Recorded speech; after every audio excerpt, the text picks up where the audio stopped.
Ah, well, right. Bit of a pickle with this lot today. Just come to have a look at the tank, and it physically took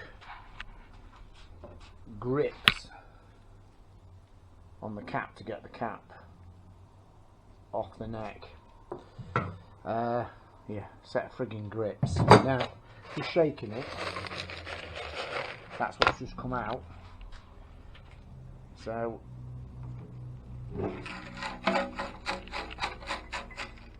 you get what I mean? Now, in there, I don't know, we're going to get this tank done. Now I'm going to, you know, this is my own, not just for the customer, for the owner, full of filler here as well. When you start to prep this for paint, irrespective of what's in here, I mean, it's so thick. Just hang on a second.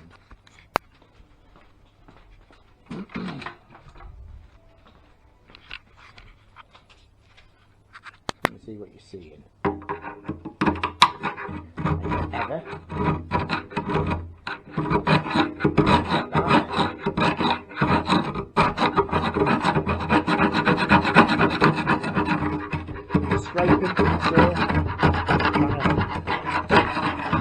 I mean, how do you get around the other side?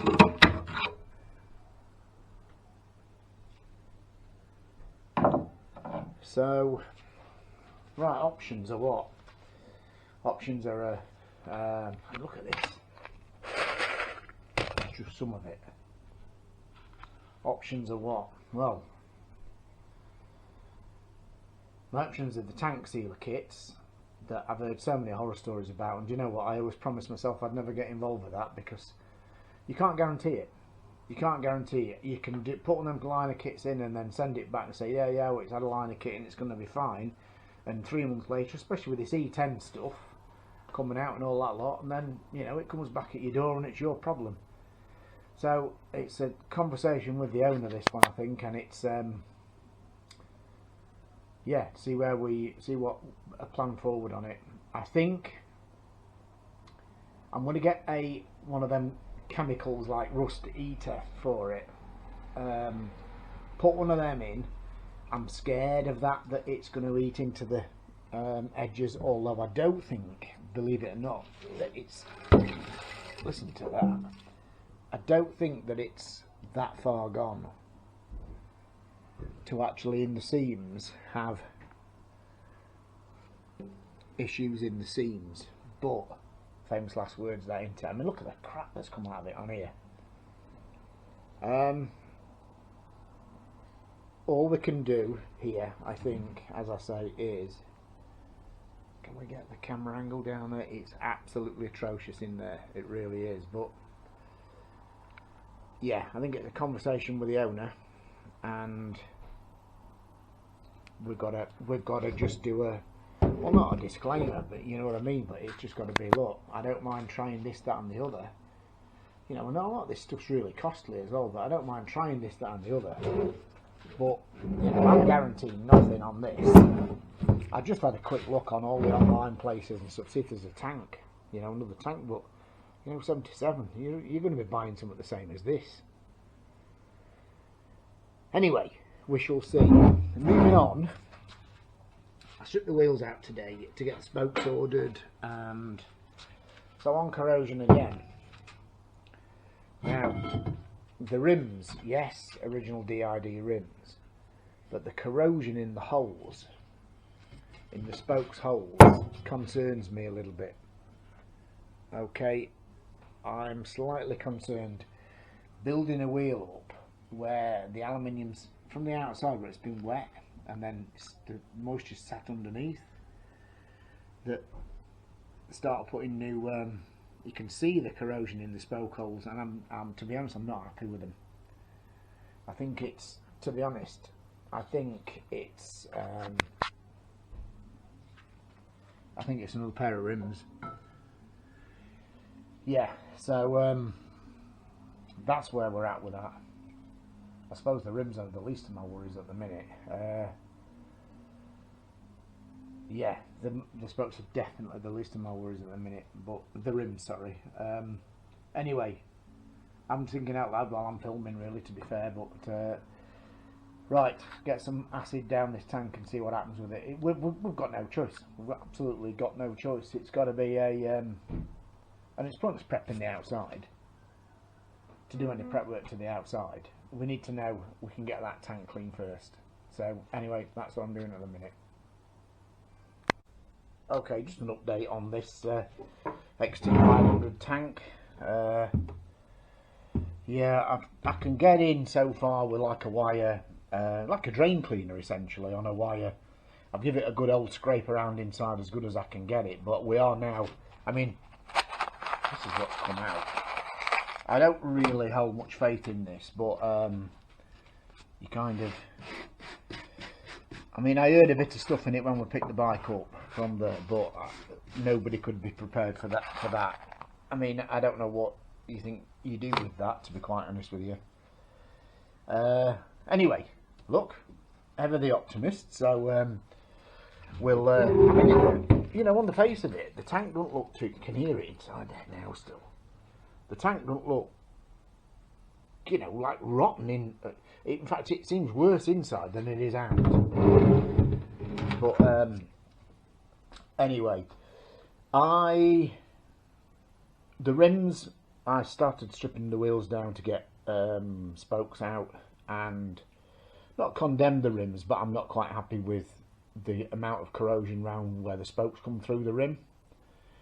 You know, these are 77, 8, 79, 7, 2007, 17, 40 odd year old alley rims. So look, for the cost of 2 new rims, I think the safest way forward, safety is paramount, isn't it? I mean, you built a wheel up and it collapsed, then you really would be, you know, you really wouldn't be on the Christmas card list anymore. So I'm gonna say we're gonna vapor blast the hubs. A couple of new wheel bearings required inside the hubs, so just take the wheel bearings out, vapor blast the hubs, get the hubs painted, and hey, instead of talking, I'll show it you anyway. So I'll just keep doing little snippets of videos on this as we move forward. But yeah, the frame's ready to go for blasting. So there we have it. Oh, by the way, yeah, I need to just move the swinging arm up there. Right, watch this swinging arm.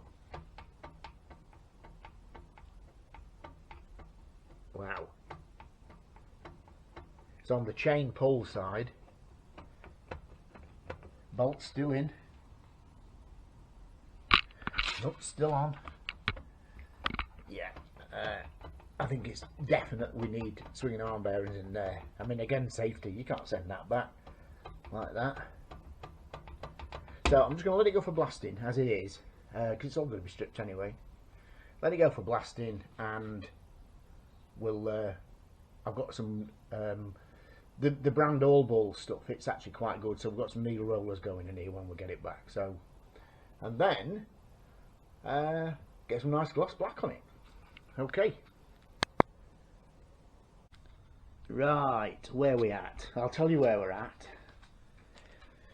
Okay, on this frame, just put it down here a second, where the grease nipple goes in has been out.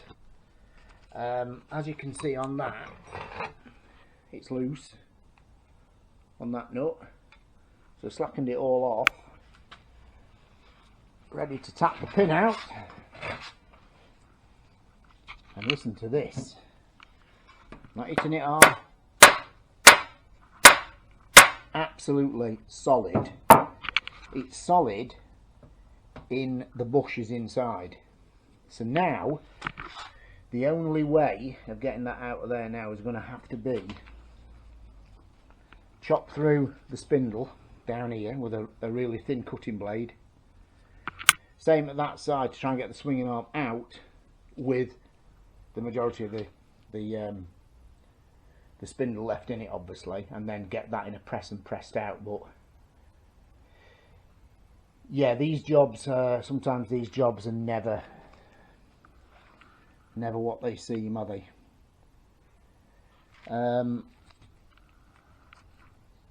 So yeah, I've got to get in there, through there with a cutting disc to chop through the swinging arm pivot, and if possible through there, chop through with a grinder through there, just to get the arm out so we can actually get it into a press, which is at the side of me here. Hopefully that press will do it. If not, it's going to have to go, well, go to somebody with a bigger press. And yeah, just when you think, yeah, right, okay, off for blasting the frame, and then I've got the new bearings and everything ordered for this, and here we go. Never mind, these things are sent to triers. Pick it up on the next drama. Okay, I just started to fill the tank up just with water, nothing else in it, none of the acid or anything yet. Shook out as much of the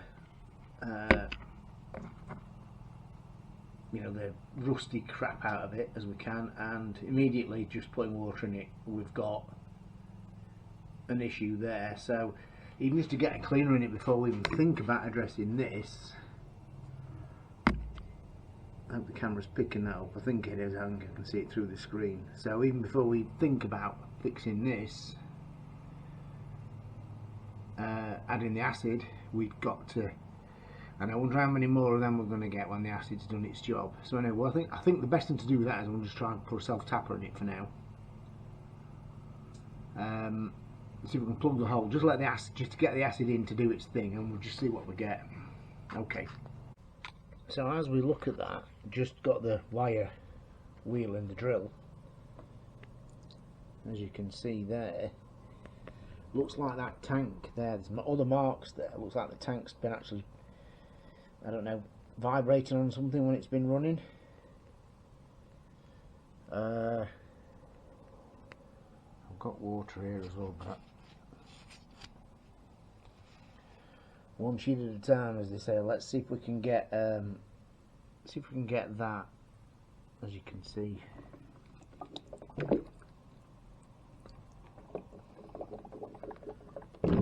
There he is.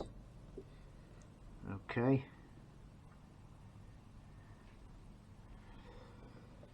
Right.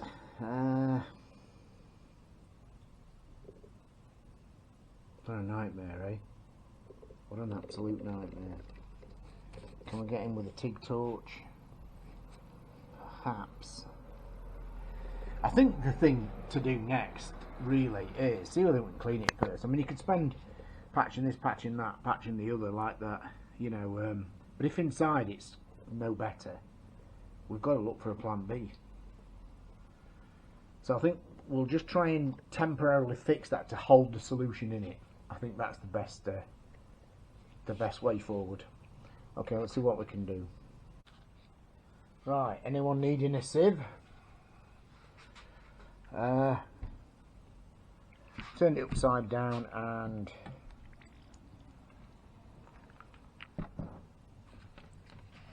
I know it's coming out the cap.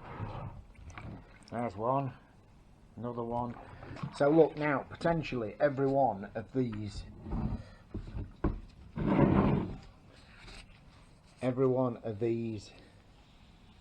like little, I think there's actually one here somewhere as well.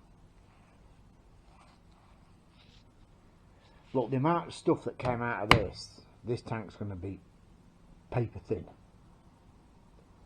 I think we're actually flogging the proverbial dead horse here. What's the options? Tank liner? I don't want to get involved in a tank liner, not with a colander like this. You know, I think we've got to be looking at another tank. Just absolutely, yeah, I mean, look, there's one. I managed to stop that one with a self-tapper thing. Or do I carry on? Do I persevere? See if we can get a bolt in that one. Is there a point? Is there a point to this? Perhaps not. In fact, you can see them here. They're there. I bet if I just touch that. Yeah. Yeah. See how just doing that just made. I mean, how are you going to get? Does that now leak in them two?